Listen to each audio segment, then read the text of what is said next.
السلام عليكم ورحمة الله وبركاته. qofku macnaha sidee buu u samayn karaa asagoo macnaha sawiraan ama muuqaallo ama fiidiyo ugu jira gallery-ga sidee buu qarin karaa gallery-ga tusaale waxa ku jira kuwan oo kale marka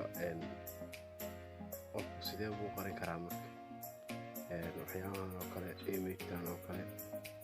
ama bigaats oo kale waxyaabaha ku jira oo kale ama qofku uga qari karaa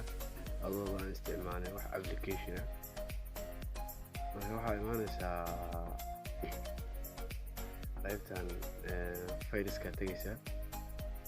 fayliska markaad tagtid waxaa imaanaya dee maskaxda taleefanka imaanaysa internal storage-ka saara sawiraadka meesha ay ugu jiraan bigaats oo kale bigaats pictures baa tegayaa bigaats oo kale bigaats waxaa rabaa inaan qariyo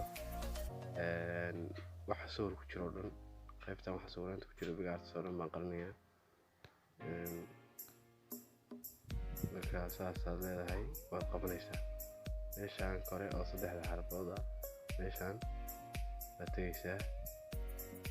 marka bigaats qaybtan ba'da ay ka bilaabato baad dhibic ka hormarsanaysaa oo rename bay noqonaysaa moogtahay markaad dhibicda ka hormarsid rename baa leedahay hadda si toosa gallery-ga loo geeyo bigaats hadda kuma jidho awalna